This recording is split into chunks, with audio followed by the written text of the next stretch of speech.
Students, मैं निशांत आज आपका स्वागत करता हूं अपने यूट्यूब चैनल में। आज मैं आपको संविधान की प्रस्तावना के बारे में बताऊंगा। जैसे कि आपको बताया 26 जनवरी 1950 को हमारा संविधान लागू हुआ और यह 26 नवंबर 1949 को तैयार हुआ था। तो इसकी जो मुख्य बातें मैंने आपको कुछ बताई थी पार्ट 1 में। अब पार्ट 2 में क्या है, प्रस्तावना के बारे में आपको बताऊंगा। संविधान की प्रस्तावना को क्या है, संविधान की आत्मा कहा गया है। जो हमारी प्रस्तावना है, प्रीमेबल है, इसको क्या है, संविधान की आत्मा कहा गया है। और इसका क्या है, हमारा संविधान सभा के सदस्य जो थे उन्होंने इसको क्या स्वीकार किया था। कभी स्वीकार किया था भाई, इसको कब पास किया गया था? 22 जनवरी 1947। 22 जनवरी 1947 को क्या प्रस्तावना को पास किया गया था। ठीक है, अब इसे क्या संविधान की कुंजी भी कहा गया। इसे क्या कहा गया भाई? संविधान की से क्या है, कुंजी कहा गया है। प्रस्तावना को संविधान की क्या है, कुंजी कहा गया है। ऐसे ही हम बात करेंगे भाई प्रस्तावना में क्या है। अब जैसे इसके बारे में बात करेंगे भाई, क्या इसमें कोई संशोधन कर सकता है? क्या इसमें कोई संशोधन कर सकता है? तो आरंभ में क्या है हमारा, इसके बारे में कहा गया था नहीं, इसमें संशोधन नहीं कर सकते। पर बाद में इसमें कहा गया भाई, ठीक है, कि इसमें क्या संशोधन कर सकते हैं भाई। और इसमें संशोधन कितनी बार हुआ भाई? एक ही बार। संशोधन कब हुआ? इसमें एक बार हुआ है। अब प्रस्तावना में संशोधन के बारे में बात करेंगे भाई, वो संशोधन कब हुआ हमारा। ठीक है, प्रस्तावना में संशोधन हमारा कब हुआ? 1976 में। 1976 में। और ये कौन सा संविधान संशोधन था भाई? 42वां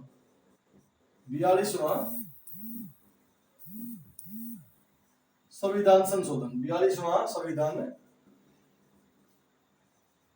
संशोधन। ठीक है, 42वां संविधान संशोधन जो है उसे जिसे हम क्या है, लघु संविधान भी कहते हैं। इस संविधान को हम क्या कहते हैं भाई? लघु संविधान। लघु संविधान, इसे हम क्या, लघु संविधान भी कह देते हैं। 42वां संशोधन जो 1976 में हुआ, इसे हम क्या, लघु संविधान भी कहते हैं। इसके अंतर्गत क्या प्रस्तावना में परिवर्तन किया गया भाई 76 में, जो हमारा संविधान संशोधन हुआ। जब 1976 में तब हमारा संविधान में क्या है, संशोधन हुआ। कौन सा बता, मैंने आपको 42। इसमें हमारे संविधान में क्या है, 3 बातें जोड़ेंगे भाई। ठीक है, इसमें हमारे संविधान में क्या है, 3 बातें जोड़ेंगे प्रस्तावना में। इसमें प्रस्तावना में क्या क्या बातें जोड़ेंगे भाई? इसमें समाजवाद, क्या बोला जोड़ा गया इसमें भाई? समाजवाद। ठीक है, इसमें क्या जोड़ा गया, एक वर्ड पंथ निरपेक्ष वर्ड जोड़ा गया। और साथ में एक वर्ड हमारा क्या जोड़ा गया, अखंडता। अखंडता, इसमें यह वर्ड हमारा क्या, ये 3 वर्ड जोड़े गए। 13 दिसंबर 1946 को, 13 दिसंबर 1946 को पंडित जवाहरलाल नेहरू, पंडित जवाहरलाल नेहरू जो हमारे क्या थे, फर्स्ट प्राइम मिनिस्टर थे भाई। फर्स्ट प्राइम मिनिस्टर 13 दिसंबर 1946 को जो हमारे पहले देश के पहले प्रधानमंत्री थे, पंडित जवाहरलाल नेहरू। उन्होंने क्या है हमारा, इसके बारे में क्या है, उद्देश्य प्रस्ताव दिया भाई। ठीक है, उद्देश्य संकलन में क्या है हमारा, ये प्रस्ताव दिया। और इसी के आधार पर क्या है, प्रस्तावना को प्रस्तुत किया गया भाई। इसी के आधार पर क्या है, प्रस्तावना को क्या है, प्रस्तुत किया गया। इसे अधिकार देने का स्रोत बोला गया भाई। ठीक है, प्रस्तावना को क्या, संविधान में अधिकार देने का स्रोत बोला गया भाई। अधिकार देने का स्रोत बोला गया है, क्योंकि इसमें क्या बोला गया, हम भारत के लोग संविधान में स्टार्टिंग में कहा गया है। तो ये वर्ड क्या है, हमें क्या बताता है, इसमें हमें अधिकार दिया है। किसने दिया भाई? भारत में संविधान के द्वारा नागरिकों के आधार पर, जो भारत के नागरिक है उनको क्या है, नागरिकों को संबोधित किया गया है। ठीक है, अब इसके बाद भारत के इसमें नेचर बताते हैं भाई।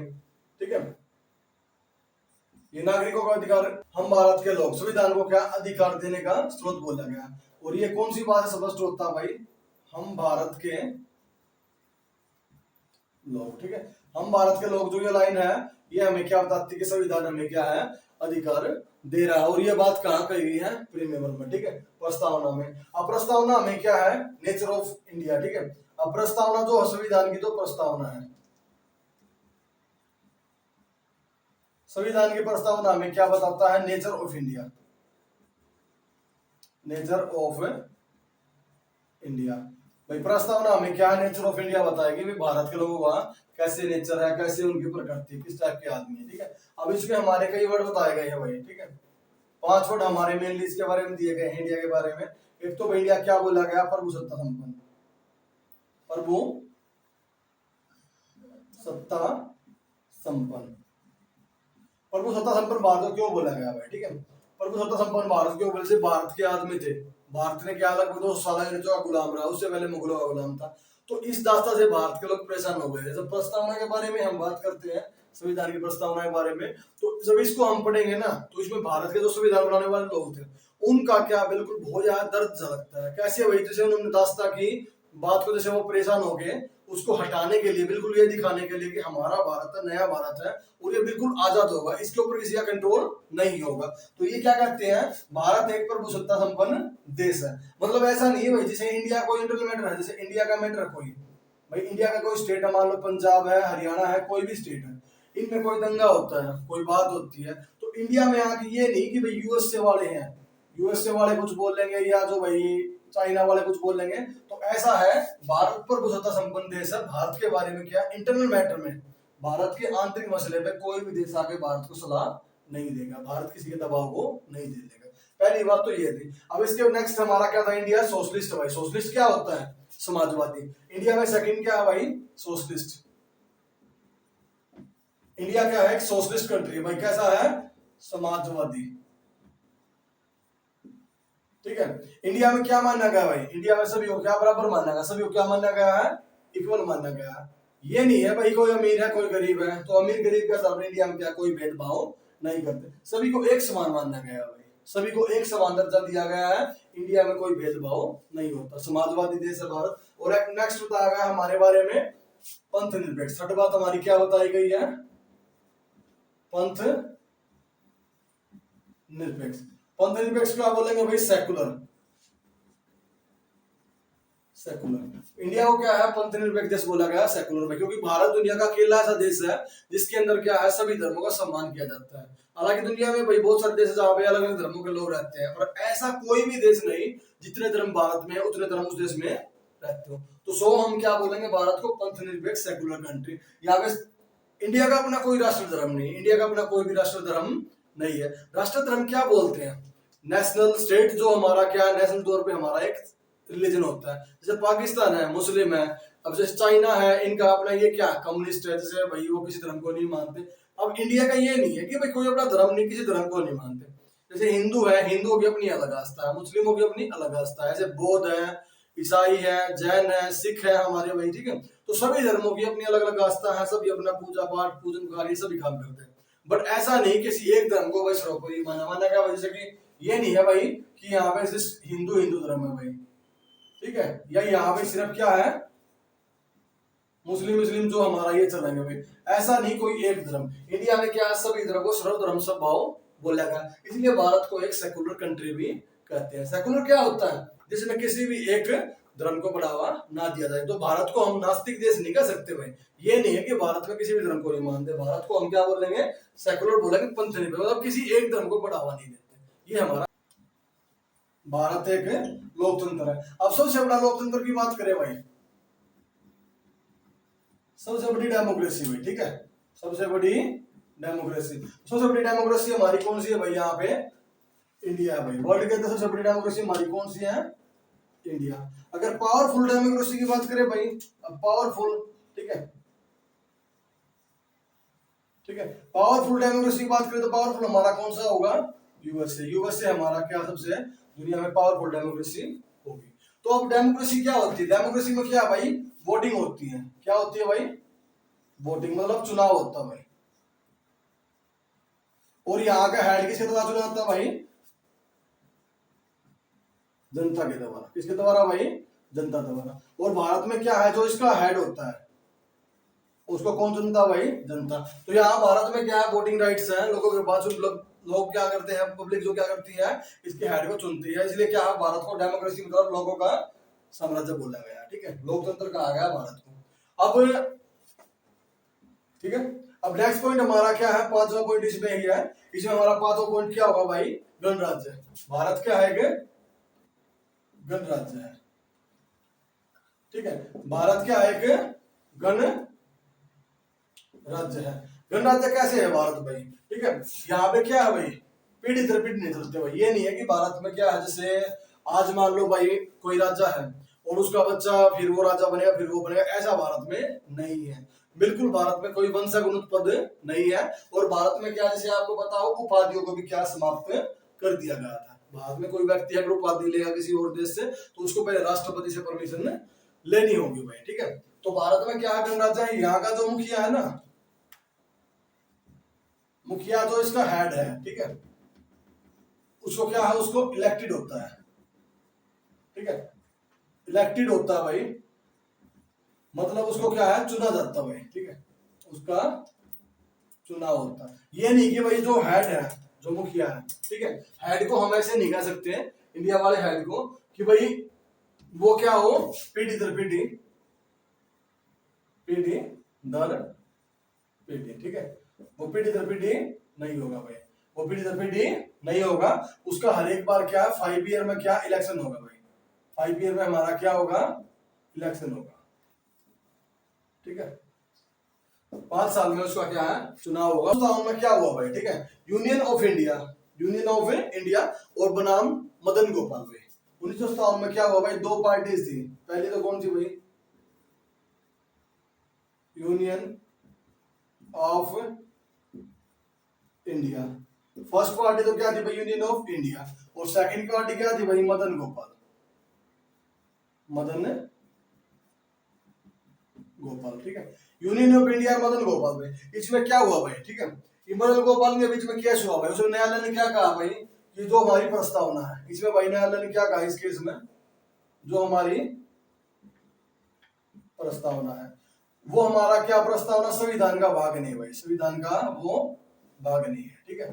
प्रस्तावना क्या कहा भाई, ये संविधान का भाग नहीं है भाई, क्लियर है, ये संविधान का भाग नहीं है। इस केस में ये कहा गया भाई, संविधान का भाग नहीं होने के बाद क्या है, इसके बारे में कहा, कोर्ट ने क्या कहा कि अगर कोई आदमी, कोई भी आदमी, कोई सरकार या कोई भी अगर प्रस्तावना के नियमों की अनदेखी करती है, प्रस्तावना यानी प्रीमेबल के नियमों की वो अनदेखी करती है, तो इसके खिलाफ हम क्या है ना, उस व्यक्ति के खिलाफ प्रस्तावना के लिए हम क्या है, कोर्ट, हम कोर्ट में नहीं जा सकते भाई। इस केस में क्या कहा गया, 1957 में यूनियन ऑफ इंडिया और मदन गोपाल के बीच जब केस हुआ, इस केस में, इस वाद में कोर्ट ने क्या बोला कि प्रस्तावना है अगर उस वो क्या संविधान का भाग नहीं है, और इस कारण से हम क्या है, इसके खिलाफ अगर इसका कोई हनन करता है प्रस्तावना में दी गई बातों का, तो हम कोर्ट में नहीं जा सकते। बेरूवाड़ यूनियन केस जो 1960 में हुआ, इसमें न्यायालय ने क्या बोला भाई,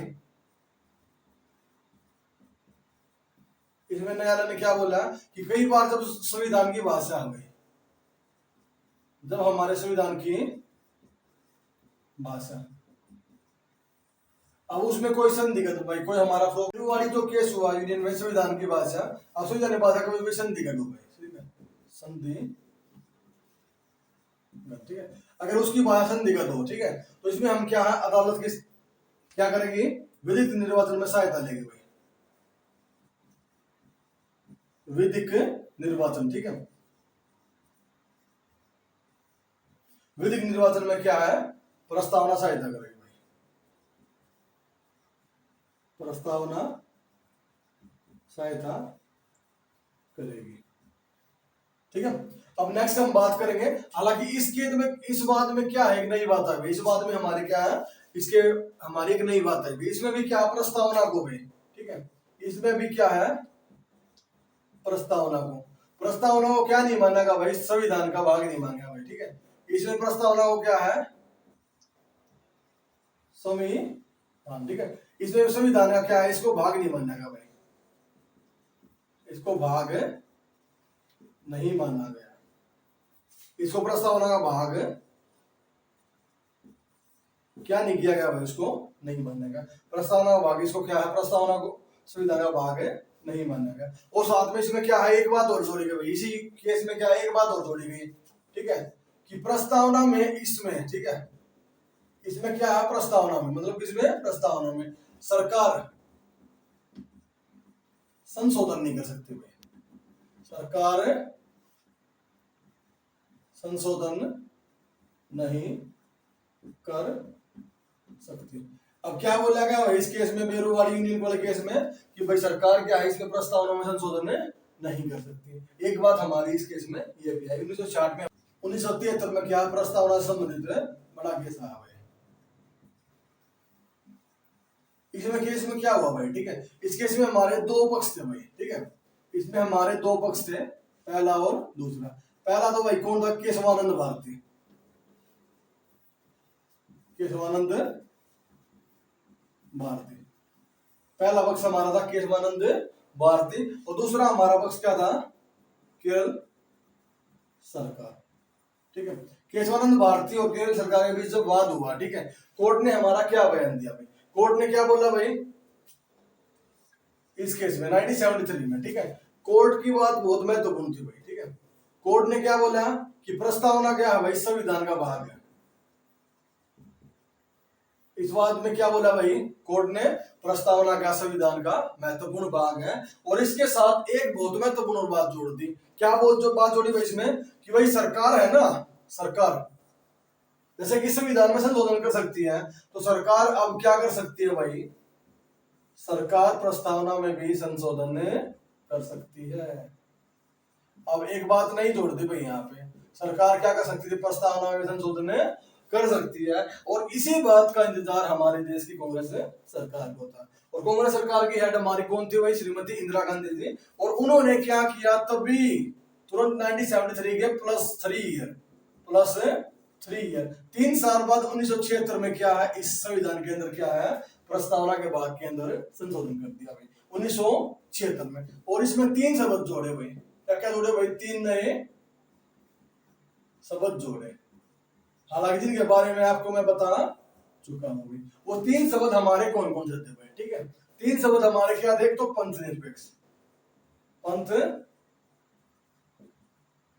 निरपेक्ष, एक हमारा क्या था भाई, सेकंड हमारा समाजवाद, और तीसरा हमारा वर्ड कौन सा जोड़ा भाई, अखंडता। तीसरा हमारा क्या जोड़ा, अखंडता। ये 3 वर्ड हमारे उन्होंने इस संविधान के जो प्रस्तावना है उसके भाग के अंदर उन्होंने जोड़ दिया भाई। कौन कौन से थे हमारे, पंथ निरपेक्ष, दूसरा समाजवाद, और तीसरा हमारा अखंड। अब क्या कहा गया भाई, प्रस्तावना में सरकार क्या संशोधन कर सकती है, पर इसके बारे में स्पेशलिटी दे दी कोर्ट ने भाई। स्पेशल क्या कह दिया, कभी भी सरकार जो है ना, नकारात्मक मतलब क्या है, नेगेटिव तौर पे नकारात्मक जो है ना, वो संशोधन नहीं कर सकती भाई, नकारात्मक संशोधन सरकार नहीं कर सकती इसमें, ठीक है। और आपसे एक क्वेश्चन पूछा जा सकता है भाई, प्रस्तावना में अब तक कितनी बार संशोधन हुआ भाई, अब तक क्या कुल मिला के कितनी बार है संशोधन हुआ, कितनी बार, ठीक है। How many times there is amendment in the preamble, संस्था जो हमारी है संविधान की प्रस्तावना, उसमें कितनी बार संशोधन हुआ भाई हमारा, ओनली 1 टाइम। कितनी बार भाई, 1 बार। और वो 1 बार भी क्या हुआ था, 1976 में ही क्या इसमें हमारा संशोधन किया गया था। आज तक सिर्फ 1 बार ही संविधान में संशोधन हुआ है। अब हमारे संविधान की प्रस्तावना की बात करें, प्रस्तावना में हम क्या बात करेंगे, न्याय। क्या है, न्याय, जस्टिस, ठीक है। इसमें क्या क्या पॉइंट दिए गए भाई, जस्टिस के बारे में बात की गई है। इसमें हमारा क्या बोला गया है, फ्रीडम दी गई है, ठीक है। इसमें क्या है कि फ्रीडम दी गई है, और एक हमारा इसमें क्या दिया गया है भाई, इक्वलिटी। इक्वलिटी क्या होती है, फ्रीडम तो भाई आजादी, ठीक है, या स्वतंत्रता, आजादी या स्वतंत्रता। और यहाँ क्या दिया भाई, समानता, ये हमारी दी गई है भाई, ठीक है। और न्याय कितने प्रकार का दिया गया भाई, इसमें न्याय हमारा क्या है, 3 प्रकार से दिया गया भाई। कितने न्याय दिया गया भाई, 3 प्रकार का, 3 प्रकार का हमारा क्या है, न्याय दिया गया भाई, ठीक है। हमारा न्याय क्या भाई, 3 प्रकार का। कैसा भाई, सामाजिक, ठीक है, पहला हमारा क्या है, सामाजिक, ठीक है। दूसरा हमारा क्या है, आर्थिक, और तीसरा हमारा क्या है, यहाँ पे पॉइंट सी हमारा क्या हो जाएगा, राजनीतिक। कैसा हो जाएगा भाई, पॉइंट सी राजनीतिक। तो हमें तीन प्रकार न्याय दिया गया भाई, सामाजिक, आर्थिक और राजनीतिक। हमारा तीन प्रकार न्याय है भाई इसमें। अब हमारी बात करेंगे आजादी की भाई, आजादी या स्वतंत्रता, ये हमारी कितने प्रकार दी गई भाई इसमें, ठीक है। तो ये हमारी क्या है, आजादी हमारी 5 प्रकार की भाई। कैसे दी गई है, 5 प्रकार की, 5 टाइप ऑफ हमें फ्रीडम दी गई है। पहली हमें से क्या है, एक तो भाई विचार की, कैसे दी गई है हमें, विचार। पहली हमें क्या दी गई है, विचार। इसके बाद हमें दूसरे वाली क्या दी गई है भाई, अभिव्यक्ति, ठीक है। हमें क्या है, अभिव्यक्ति की दी गई है। नेक्स्ट हमें क्या दी गई है, विश्वास। नेक्स्ट हमें क्या दी गई है, विश्वास या फेथ। और अपना नेक्स्ट हमें उससे नेक्स्ट हमें क्या दी गई है, धर्म, रिलीजन। और लास्ट में क्या दी है, आजादी हमारी, ठीक है। ये सी मान सकते हैं, इसको डी मान सकते हैं, और ये हमारा ई पॉइंट है। ये हमें ये हमारे सारे पार्ट क्या है, किसके हैं, इक्वलिट समानता, यानी कि हम क्या इस अवसर में सभी क्या एक समान अवसर दिए जाएंगे भाई, अपने विचार व्यक्त करने के, अभिव्यक्ति करने के, विश्वास के भाई, हम हमारा क्या विश्वास है, किस चीजें मान्यता है हमारी, धर्म और उपासना, हमें क्या सब चीजों में क्या है इसमें फ्रीडम दी गई है भाई, ठीक है। और ऐसे ही आपके बात है, ये जो मैंने बताया था आपको, आर्थिक, सामाजिक, राजनीतिक, ठीक है। इसके बारे में बात करेंगे भाई, इनको हमारा क्या 38 आर्टिकल भाई, ठीक है। 38वां जो हमारा अनुच्छेद है, डीपीएसपी, ठीक है। हमारा 38वां अनुच्छेद कौन सा भाई, DPSP, directive principle of state policy में, directive principle of state policy, उसमें भी हमने क्या है इनको शामिल कर रखा भाई। आपसे पूछ सकती है भाई कि ये तीनों वर्ड हमारे क्या है, इसके अलावा ये तीनों वर्ड हमारे क्या है, इसकी प्रस्तावना के अलावा, ठीक है। प्रस्तावना के अलावा ये तीनों वर्ड कहाँ पे है, तो ये हमारे प्रश्न तीनों वर्ड हमारे कहाँ पे है, अनुच्छेद 38 में। ऐसे ही हम बात करेंगे भाई प्रतिष्ठा और अवसर की भाई, ठीक है। जो हमारा क्या है, प्रतिष्ठा और अवसर, वो हमारे किस प्रकार मिलते हैं भाई, समानता के अंदर मिलते हैं। वो हमारे किस पार्ट के अंदर मिलते हैं भाई, समानता के अंदर, प्रतिष्ठा और अवसर। अब हम बात करेंगे भाई समानता वाले में, ठीक है। मतलब हमारे भारत में क्या सभी को इसकी जो प्रतिष्ठा, सभी की प्रतिष्ठा को क्या सम्मान दिया जाता है, और सभी को क्या है बराबर अवसर दिया जाता है। ये नहीं भाई किसी एक ग्रुप को यहाँ पे अवसर दिया जाए और एक को यहाँ पे अवसर ना दिया जाए। अब इसके बारे में बात है भाई, इक्वलिटी। अब इसके बारे में पूछ ले भाई, इसको क्या है, प्रस्तावना के अलावा, प्रस्तावना के अलावा, ठीक है। प्रस्तावना के अलावा इसको कहा दिया गया भाई, ठीक है, संविधान के आर्टिकल 14 से 18, मतलब संविधान के जो अनुच्छेद हमारा 14 से लेकर 18 तक क्या प्रस्तावना में, जैसे प्रस्तावना में जिसका जिक्र है समानता का, ऐसे ही समानता जिक्र भारत के संविधान के अंदर भी है भाई, 14 से लेकर 18 अनुच्छेद तक, ठीक है। इसके अब इंडिया में क्या है, सारे नागरिक एक समान है। वैसे हम हरियाणा के नागरिक हैं, हरियाणा में भी क्या हमारा सेम हमारी आईडी रहेगी भाई, ठीक है, वही हमारा नेशनल आईडी रहेगी। अब हम महाराष्ट्र में जाएंगे तो भी हमारी महाराष्ट्र वाले उनकी भी क्या है, एक ही आईडी है, मेन इंडियन, मतलब हमारी नागरिकता एक है भाई, हमारी नागरिकता क्या है, एक है। कहीं भी हम जाए इंडिया में क्या दो नागरिकता नहीं है, यहाँ पे क्या बोला गया, एकल नागरिकता भाई। भारत में क्या है, एकल नागरिकता, ठीक है। तो इंडिया में क्या है, स्टेट वाइज अलग नागरिकता नहीं है। ऐसे ही हम जैसे यूएसए की बात करेंगे भाई, किसकी बात करेंगे, यूएसए की। यूएसए के अंदर क्या है भाई, स्टेट की अलग है और कंट्री की अलग है भाई, देश की क्या है, अलग है। मतलब देश की नागरिकता अलग है और स्टेट की नागरिकता क्या वहां पे अलग अलग, पर स्टेट की उनमें क्या नागरिकता अलग अलग लेनी होती है। अब भारत के संविधान में क्या बोला गया भाई, अंश तक कठोर बोला गया, अंश तक क्या उसको लचीला बोला गया। मतलब भारत संविधान क्या है, थोड़ा कठोर भी है, थोड़ा लचीलापन भी उसके अंदर, ठीक है। और हम जैसे मैंने आपको बताया, प्रस्तावना को संविधान की आत्मा किसने कहा भाई, प्रस्तावना संविधान की आत्मा किसने कहा, ठाकुर दास भार्गव ने। ठाकुर दास भार्गव ने क्या प्रस्तावना को संविधान की आत्मा कहा भाई, ठीक है। तो ये आपको मैंने बताया था यहाँ तक का। अब ऐसे ही नागरिकता भारत में क्या एकल नागरिकता है, दो ही नागरिकता कहाँ पे है, यूएसए के अंदर है, ठीक है। और एकल नागरिकता भारत ने कहां से ली थी भाई, ये कहां से ली थी, ब्रिटेन से, ठीक है। ये एकल नागरिकता भारत ने कहां से ली थी, ब्रिटेन से। आई होप आपको मेरी ये वीडियो पसंद आई होगी। ऐसी ही और वीडियो पाने के लिए चैनल को लाइक से सब्सक्राइब करें। और क्वेश्चन पार्ट 3 जल्दी वो आपको आएगा, इसलिए आप क्या चैनल से जुड़े रहे और अपना नॉलेज को क्या है इंप्रूव करें। और पॉलिटिकल के सभी पार्ट में 1 बाय 1 आपको क्या है ऐसी अच्छी शानदार वीडियो में करवाऊंगा। Thank you.